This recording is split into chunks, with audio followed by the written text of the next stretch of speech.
अभी नहीं थोड़ी देर के बाद ओके ठीक है। एक राउंड प्रदर्शन होने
ആവണില്ല. പിന്നെ എന്ത് വരും?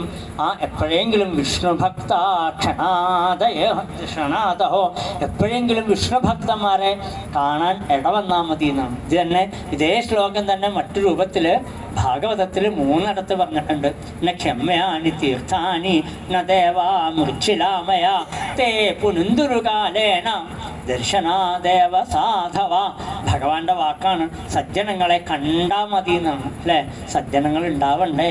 കലികാലത്തിൽ സജ്ജനങ്ങളേ ഇല്ല. നമ്മൾ കാണുന്ന സജ്ജനങ്ങളായിട്ട് വേഷം കെട്ടി നടക്കുന്നവരോളും ആശ്രമമൊക്കെ അവർക്കുണ്ടാവും. ആശ്രമത്തിൽ പോയി നോക്കിയാൽ അറിയാം, AC മുറിയിലാണ് അത്ര മൂപ്പര് കറങ്ങുന്ന കസേരയിലായിരിക്കുക. അപ്പോൾ പിന്നെ അയാളെങ്ങനെ സന്യാസിയാവണത്? ഏതെങ്കിലും മോഹം ഉപേക്ഷിച്ചാലല്ലേ സന്യാസി എന്ന് പറയാൻ പറ്റുള്ളൂ. ഇന്ന് അങ്ങനെയുള്ള ആളുകളെ കാണുന്ന സമയത്ത് നമ്മൾ എവിടെയാണ് സജ്ജനങ്ങളെ കണ്ടെത്തുക? അതുപോലും കാണാൻ പറ്റാതെ കണ്ടായി. ശ്രീരാമകൃഷ്ണ പരമഹംസരെ പോലെ, ചട്ടമ്പി സ്വാമികളെ, ശ്രീനാരായണ ഗുരുദേവനെ പോലെ, ശങ്കരാചാര്യ സ്വാമികളെ പോലെ ഇങ്ങനെ എത്രയോ മഹാത്മാക്കള് നടന്നുപോയ വഴിയാണ് അല്ലേ. ആ വഴികളൊക്കെ നമുക്ക് നഷ്ടപ്പെട്ട് കഴിഞ്ഞിരിക്കുന്നു. ഇനി ഒരിക്കലും അങ്ങനെയുള്ള സജ്ജനങ്ങളെ കണ്ടുമുട്ടാൻ കലികാലം ഇത്രയായപ്പോൾ സംഭവിക്കാതെ കണ്ടായി കഴിഞ്ഞിരിക്കുന്നു. ഇനി ദേവാലയങ്ങളിൽ നിന്ന് നന്മ കിട്ടുന്നു നമുക്ക് പ്രതീക്ഷിക്കാൻ പറ്റുമോ? പറ്റില്ല. കാരണം എന്താ? ദേവാലയങ്ങളൊക്കെ പ്രേതാലയങ്ങളാക്കി മാറ്റിക്കൊണ്ടിരിക്കുക. എല്ലാ അമ്പലത്തിലും ബലിയിടൽ തുടങ്ങി. ഒരമ്പലത്തിലും പണ്ട് ബലിയിടില്ല, ഒരിടത്തും അമ്പലത്തിൽ ബലിയിടാൻ നിയമമില്ല. ഇപ്പം എന്തായി? വെള്ളം വേണമെന്നൊന്നുമില്ല. അത്ര ഷർട്ട് ഒരു സൈഡിൽ തൂക്കിയിട്ടുകൊണ്ടാണെങ്കിലും മുട്ടുകുത്തി നിൽക്കണം എന്ന് മാത്രമേ ഉള്ളൂ. നമ്മളെല്ലാം മുട്ടുകുത്തി നിൽക്കാറ്. ഇപ്പോൾ മുട്ടുകുത്തി നിന്നുള്ള കലാപരിപാടി നമുക്ക് ചമ്പളം പടിഞ്ഞിരുന്നേ ചെയ്യാൻ പാടുള്ളൂ. മുട്ടുകുത്തി നിൽക്കണ കോലാഹലം എവിടെന്നാ പഠിച്ചതെന്ന് നമുക്കറിയില്ല. അപ്പം എന്തായാലും ഒറ്റക്കാലിൽ നിന്നിട്ട് ചെയ്യുന്ന ഓരോ കർമ്മങ്ങൾ അങ്ങനെ ക്ഷേത്രങ്ങളിൽ മുഴുവനും പ്രേതങ്ങളെ ആവാഹിച്ചു വരുത്തി. ഇപ്പം എന്താണെന്നറിയോ? ദേവാലയം എന്നുള്ള ഭാവം മാറിയിട്ട് പ്രേതാലയമായിട്ട് ക്ഷേത്രങ്ങളും. അങ്ങനെ അത് കൂടാതെ കണ്ട പ്രതിമകളും അതും ഇതൊക്കെ കൊണ്ട് ഭണ്ണാരത്തിലും എന്തൊക്കെ ആവാഹിച്ചതൊക്കെ മതത്തൊക്കെ കൊണ്ടിടും. ഇതൊക്കെ നമ്മൾ അറിയാണ്ട് ചെയ്യുന്ന പണികളാണ്. ഇതിൻ്റെയൊക്കെ ദോഷങ്ങൾ ആ ചൈതന്യത്തിനെ ബാധിക്കും. നമ്മൾ ചെല്ലുമ്പോൾ അത് നമുക്ക് കിട്ടാണ്ട് വരണമെങ്കിൽ ഇപ്പം ഇവിടെ പറയണു അതൊക്കെ എന്തായി തീരുന്നു. ആ ക്ഷേത്രങ്ങളൊക്കെ ഇതേപോലെ ബലിയിടാനും ഒക്കെ തുടങ്ങിയാൽ എന്തായിരിക്കും? അതങ്ങനെ തന്നെ കീഴ്പോട്ടേക്ക് പോകുന്നു. അങ്ങനെ ഇവിടെ പറയുകയാണ്. ഇപ്പോൾ നല്ല നല്ല ഭക്തന്മാരെ, സജ്ജനങ്ങളെ ഇന്ന് കണ്ടുകിട്ടാൻ തന്നെ ബുദ്ധിമുട്ടായിട്ട് മാറുന്നു. അങ്ങനെ വരുന്ന സമയത്ത് ഇനി എന്തേ വേണ്ടത്? ഭഗവാൻ പറഞ്ഞു, മൽഗുണശ്രവണാശ്രാവ്യഗാനൈ നിത്യം മുതാൻ കൂടി പറ്റാത്ത അവസ്ഥയായി. സപ്താഹരംഗങ്ങളൊക്കെ ഇന്ന് ഏതുപോലെയാണെന്നറിയോ? ഇന്നെല്ലാം ഇങ്ങനെ കാണിക്കാൻ വീഡിയോ കാണിക്കുന്ന രീതിയിലേക്കായിട്ട് മാറി. കാണുമ്പോൾ നമുക്ക് സങ്കടം തോന്നും, ഇങ്ങനെയൊക്കെ കാണിക്കണ്ടല്ലോ എന്നാണ്. നാളെ ഒരു വയലിക്ക് പോയപ്പോൾ അങ്ങനെ പറഞ്ഞത്ര നരസിംഹാവതാരം വേറെ നിർത്തിക്കോളൂ കേട്ടോ. നരസിംഹാവതാരം ദൃശ്യാവിഷ്കാരം ഉണ്ട് എന്ന് പറഞ്ഞു. അപ്പോഴാണ് ആൾക്കാർ ദൃശ്യാവിഷ്കാരം കാണാമെന്ന് നോക്കാൻ. ഹിരണ്യകശിപുവായിട്ട് ഒരുത്തൻ ഒരു ഗതയൊക്കെ പൊട്ടിക്കൊണ്ട് ഒരു കറുത്ത വേഷത്തിൽ വന്നു. പ്രഹ്ലാദൻ എന്നൊരു കൊച്ചുകുട്ടി അവൻ കിടന്ന് അയ്യോ അദ്ദേഹം ഓടിക്കണം. വേഗം ഇയാൾ പിന്നാലെ പോയപ്പോൾ എന്താണെന്നറിയോ? ഇത് മനസ്സുകൊണ്ട് അനുഭവിക്കേണ്ടതാണ് നമ്മൾ അല്ലേ. നരസിംഹാവതാരമായിക്കോട്ടെ, കൃഷ്ണാവതാരമായിക്കോട്ടെ, ഓരോ കഥകളും നമ്മുടെ മനസ്സിലാണ് ഇതൊക്കെ നടക്കേണ്ടത്. അപ്പോഴാണ് നമ്മുടെ മനസ്സിന് ശുദ്ധി വരിക. ഇതിങ്ങനെ കണ്ടുകൊണ്ടിരുന്നാൽ എന്തായിരിക്കും? എന്നാൽ പിന്നെ ഏതെങ്കിലും നാടകം നടത്തിയാൽ പോരെ. അപ്പോൾ ഇത് കുറ്റം അറിയല്ല, ആ തലത്തിലേക്ക് ഇത് അധപതിക്കാൻ തുടങ്ങുമ്പോൾ നമുക്ക് എവിടെയാണ് ആശ്രയിക്കാനുള്ളത് അല്ലേ. തെക്കോട്ടൊക്കെ പോയാൽ കൃഷ്ണൻ എങ്ങനെ പോയി എത്ര മരിച്ചു എന്നൊക്കെയാണ് ഓരോ ആചാര്യന്മാർ പറഞ്ഞുണ്ടാക്കുക. പറയുമ്പോൾ സങ്കടം ഒരു അടി കൊടുക്കാൻ തോന്നുന്നത് ശരിക്കും. അങ്ങനെ കൃഷ്ണൻ്റെ കഴുത്തിൽ കുടുക്കിട്ടിങ്ങനെ വലിച്ചു കയറ്റി, കപ്പിയിൽ കഴിച്ചു കയറ്റാം. കൃഷ്ണൻ ദാ പോകണം മേപ്പോട്ടേക്ക് പോയി അത്ര. പിന്നെ പിറ്റേ ദിവസം എന്തായി? പിറ്റേ ദിവസം പിന്നെ അതിൻ്റെ ചിതാഭസ്മം കൊടുക്കണ്ടേ? ഭഗവാൻ കത്തിച്ച് കളഞ്ഞല്ലോ. അതുകൊണ്ട് ദഗ്ധ എന്നൊരു പേര് പറഞ്ഞിട്ടുണ്ട്. അപ്പോൾ ദഗ്ധ എന്ന് പറഞ്ഞാൽ അദഗ്ധ എന്ന് പറയേണ്ടത്, അതിന് പകരം ദഗ്ധ എന്ന് പറയും. അപ്പോൾ അതുകൊണ്ട് എന്താ ദഹിപ്പിച്ചു കൊന്നാണ്. അതോടുകൂടി എന്തായി? ചിതാഭസ്മം കൊടുക്കുക. ആചാര്യം വഴി എല്ലാവരും വഴി വരുമ്പോൾ ഇതാണ് നല്ലത് എന്ന് വിചാരിക്കുന്നത്. അതിലേക്ക് നമ്മൾ പോയിക്കൊണ്ടിരിക്കുക. ഒരിക്കലും അങ്ങനെ ഇതെല്ലാം ഈ ഭാഗവതം പറഞ്ഞു. ഇതെല്ലാം കലിദോഷങ്ങൾ ഭംഗിയായിട്ടാണ് ഇവിടെ പറഞ്ഞതെന്നറിയോ? എല്ലാം കുറേ പറഞ്ഞിട്ടുണ്ട്. 2-3 അധ്യായങ്ങളിലായിട്ട് കലിമാലിന്യങ്ങളെ പറയാം. കലികാലം വരുന്ന സമയത്ത് കലി നമ്മുടെ പാദത്തിന്മേൽ നമ്മുടെ തുടങ്ങിയാൽ സർവത്ര കലി വാങ്ങിച്ചുകൊണ്ട് പോയി കഴിഞ്ഞാൽ ഒരു ഭംഗി ഉണ്ടാവില്ലല്ലോ കാണാൻ. അതുകൊണ്ടാണ് മറ്റത് ഇങ്ങനെ കടിച്ച് മാംസം കടിച്ചുകൊണ്ട് പോകുന്നുള്ളൂ. ഈ നീർനായേ വേറെ ശല്യമൊന്നും ഇല്ലായിരുന്നു. അത് കഴിഞ്ഞാൽ നമുക്ക് കേട്ടാൻ മറ്റത് അത് പറ്റില്ലോ. കാലൊക്കെ അങ്ങനെ തന്നെ കൊണ്ടുപോകും. അപ്പോൾ അതുകൊണ്ട് ഇപ്പം അതിന് കണ്ടു തുടങ്ങി. ചാലക്കുടി ഭാഗത്തെല്ലാം ആ മുതലകളും വന്നു തുടങ്ങി. ഇപ്പം ഒന്ന് ആലോചിച്ച് നോക്കിക്കോളും എന്തുകൊണ്ടാണ് ഇതൊക്കെ വരാനുള്ള കാരണം? അതിൽ കൊണ്ടിടുന്ന അഴുക്ക് അത്രയുമാണ്. അതേപോലെ ഓരോന്ന് കൊണ്ടുവന്ന് കാളിയന്മാർ അതിനെ വിഷമാക്കി മാറ്റുമ്പോൾ നമ്മൾ ആരോടാ പറയുക? പെരിയാറിലെ വെള്ളം ഞങ്ങൾ എത്രയോ കുടിച്ചേക്കണോ ആലുവപ്പുഴയിൽ. ഇപ്പോൾ ആലുവപ്പുഴയിലേക്ക് ചെല്ലാൻ നിർത്തിയില്ല. അത്രയും കറുത്തും ചുവന്നും മഞ്ഞ നിറത്തിലൊക്കെ ഒഴുകണം നദി. എന്തെങ്കിലും ഒഴുകണം, ആ വെള്ളമാണ് ശുദ്ധീകരിച്ചു എന്ന് പറഞ്ഞ് കൊച്ചിക്കാർക്ക് മുഴുവനും എത്തിക്കണത് അല്ലേ. ആലോചിച്ച് നോക്കിക്കോളും എത്രമാത്രം മോശമായി ഇതൊക്കെ കലിയുടെ മാലിന്യങ്ങളാണ്. അപ്പോൾ ആർക്കാണ് ഇതിനെയൊക്കെ നേരെയാക്കാൻ സാധിക്കുക?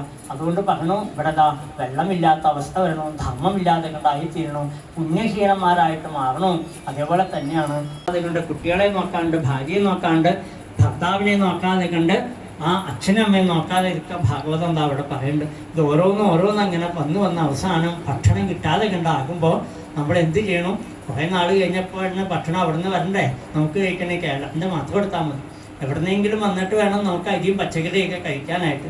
ഇനി ഇതും കൂടി ഇല്ലാതെ ആയി കഴിഞ്ഞാൽ എന്തുണ്ടാവും എന്നൊക്കെ ഭാഗവതം പറഞ്ഞിട്ടുണ്ട്. ഒരു ദിവസം ഭാര്യയെ വെട്ടിക്കഴിഞ്ഞ് കൂട്ടാനുണ്ടാക്കി കഴിക്കും എത്ര. കാരണം എന്തെങ്കിലും വേണ്ടേ കഴിക്കാനായിട്ട്. ഒന്നും ഇല്ലാതെ കണ്ടാവുമ്പോൾ അതെടുത്ത് കഴിച്ചു എന്ന് വരും. അത് കഴിഞ്ഞാൽ പിന്നെ മക്കളെ ഓരോവിനെ കല്ലിൽ തൊന്ന് തിന്നാൻ തുടങ്ങും. ഇപ്പോഴേ തന്നെ നരഭോജികളും ആയി തുടങ്ങിയിട്ടുണ്ട്. കേരളത്തിൽ തന്നെ ആയിക്കാൻ നമ്മൾ കണ്ടുകൊണ്ട് വയ്ക്കുക. അപ്പോൾ ഇനി അത് കൂടി വരുന്നതാണ്. ഭക്ഷണം കിട്ടാത്തൊരവസ്ഥ വരുമ്പോൾ നരഭോജികളായിട്ട് ജനങ്ങൾ മാറുമെന്ന് പറയുക. പരസ്പരം കലഹിച്ചുകൊണ്ട് വെള്ളമില്ലാതെ കണ്ട്, നല്ല വായു ഇല്ലാതെ കണ്ട് ഇപ്പം അനുഭവിക്കുന്നില്ലേ രോഗങ്ങൾ പല തരത്തിൽ.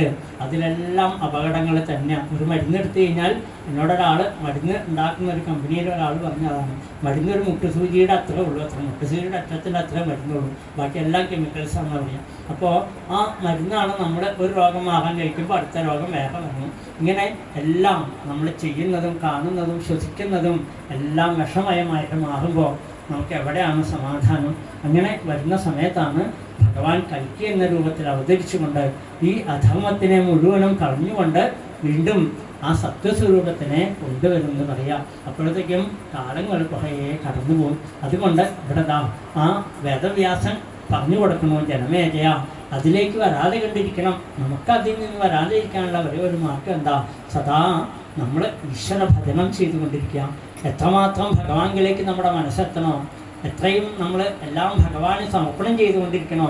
കലികാലം ഇത്രയും അധർമ്മം കൂടി വരുമ്പോഴും ഈശ്വരകാരുണ്യം ആണ് ബ്രഹ്മദേവന്റെ ആയുഷ്കാലം എന്ന് പറഞ്ഞുകൊണ്ട് ആ വംശങ്ങളെക്കുറിച്ച് പറഞ്ഞു വരുമ്പോഴാണ് അതിലാണ് വിരാടിൻ്റെ സർവ്വവ്യാപിയായിരിക്കുന്ന മനസ്സിനെയാണ് ഭൂമി എന്ന് പേര് പറയുക. അപ്പം ഭൂമി എന്നും നമ്മൾ പറയുമ്പോൾ ഒരിക്കലും ഭാഗവതത്തിൽ നമ്മൾ അധിവസിക്കുന്ന ഭൂമിയെക്കുറിച്ചല്ല പറയുക. ഭൂമി എന്ന് പറഞ്ഞാൽ ഭാഗവതം പറയുന്നത് നമ്മുടെ മനസ്സാണ്. ആ മനസ്സാണ് രസാതലത്തിലേക്ക് ആണ്ടുപോകുമ്പോൾ ഭഗവാൻ വരാഹമൂർത്തിയായിട്ട് തേറ്റമേൽ കൊണ്ടുവന്നു എന്നൊക്കെ, ഉയർത്തി കൊണ്ടുവന്നു എന്നൊക്കെ നമ്മൾ കേൾക്കാറില്ലേ, നമ്മൾ വായിച്ചിട്ടില്ലേ? ഏതെങ്കിലും ഭഗവാൻ ഒരു പന്നിയായിട്ട് വരേണ്ട ആവശ്യമുണ്ടോ? ഒന്നും ആവശ്യമില്ല എന്നാണ്. എവിടേക്കാണ് ഈ മനസ്സ് പോയത് എന്ന് വെച്ചാൽ കിഴക്കോട്ടേക്ക് പോയത് നമ്മുടെ മനസ്സാകുന്ന ഭൂമിയാണ്. അതുകൊണ്ടാണ് ഭഗവാനെ നാരായണീയത്തിൽ കാണാൻ മേൽപ്പത്തൂര് വിളിക്കുന്നത് ഹേ ഭൂമൻ എന്നാണ് ഗുരുവായൂരപ്പനെ വിളിക്കുക അല്ലേ. ഭൂമിയെ ഉണർത്തുന്നവനെ, ഉയർത്തുന്നവനെ എന്നാണ്. അത് ഈ ഭൂമിയല്ല, പിന്നെയോ നമ്മുടെ മനസ്സാകുന്ന ഭൂമി. അത് പല കാരണങ്ങളെ കൊണ്ട്, പല വിഷമങ്ങളെ കൊണ്ട് നമ്മുടെ മനസ്സിങ്ങനെ കിഴക്കോട്ടേക്ക് പോകുമ്പോൾ നമ്മൾ ഈശ്വരനെയാണോ ഭരിക്കണത്? ഭഗവാൻ എന്ത് ചെയ്യും? ആ ഭൂമിയെ നല്ല സ്ഥാനത്ത് ഉയർത്തിക്കൊണ്ടുവന്ന് നല്ല സ്ഥാനത്താക്കി നിർത്തുന്നതാണ്. അതിനാണ് ഈശ്വര ഭജനം ചെയ്യുന്നതെല്ലാം. എന്തെല്ലാം വിഷയങ്ങളല്ലേ ഇവിടെ ഇരിക്കുന്ന ഓരോരുത്തരോടും ചോദിച്ചാൽ മതി. എല്ലാവർക്കും പറയാൻ എന്തെല്ലാം പ്രശ്നങ്ങളുണ്ട്. പറയാൻ തുടങ്ങിയാൽ ഇന്നൊരു ദിവസം കൊണ്ട് തീരുന്ന വിഷയങ്ങളല്ല. ഇവിടെ ഇരിക്കുന്ന ഓരോരുത്തരും ഓരോ ആറ്റം ബോംബാണ്. പൊട്ടാൻ തയ്യാറായിട്ടിരിക്കുകയാണ്. ആരോടും പറയുന്ന അറിയില്ലാതെ കണ്ട് വിഷമിച്ചിരിക്കുന്നവർ ഓരോരുത്തരും അല്ലേ. ആരോടും പറയാനില്ല. നമുക്ക് നല്ലൊരു സുഹൃത്തില്ല, പഴയതുപോലെ നല്ലൊരു സുഹൃത്തില്ല, നല്ലൊരു ബന്ധുക്കളില്ല, നല്ലൊരു ഭാര്യയില്ല, നല്ലൊരു ഭർത്താവില്ല, നല്ലൊരു മക്കളില്ല. ആരോടും പറയാനില്ലാതെ കണ്ട് വരുമ്പോഴാണ് അമ്പലങ്ങളിലൊക്കെ ഇന്ന് തിരക്ക് കൂടുന്നത്. എന്താണെന്നറിയോ? ഇവിടെ വന്ന് എന്തെങ്കിലും പറയാമെന്ന് വെച്ചാൽ അവിടെ നിർത്താൻ സംഭവിക്കില്ല. നടക്കുന്ന തലക്കിലും പിടിച്ചത്. അപ്പോൾ എല്ലായിടത്തെയും അവസ്ഥ അതാണ്. അവിടെയും സമാധാനമില്ല. അവിടെ കുറ്റം പറഞ്ഞില്ല, അവിടെയും സമാധാനം ഇല്ലാത്ത അവസ്ഥയാണ്. പൂജ കഴിക്കുന്ന ശാന്തിക്കാർക്കുണ്ടോ, തന്ത്രിക്കുണ്ടോ, ആർക്കാ മനസ്സമാധാനം ഉള്ളത്? അതെല്ലാം കലികാലത്തിൻ്റെ പ്രത്യേകതകളെ കൊണ്ടാണ് അല്ലേ. ഇവിടെ പറയണു ആ മനസ്സിനെ ഉയർത്തിക്കൊണ്ടുവരാൻ. എവിടെയോ നടന്ന ഒരു വരാഹാവതാരമല്ല പറഞ്ഞത്. ഭാഗവതം പറഞ്ഞ വരാഹാവതാരം നമ്മുടെ ഉള്ളിൽ തന്നെയാണ്. ഒരിക്കലും ആ അഹങ്കാരത്തിലേക്ക് പോകരുത്, അഹംഭാവത്തിലേക്ക്, അഹംബോധത്തിലേക്ക് വരണമെന്ന് പറയാം.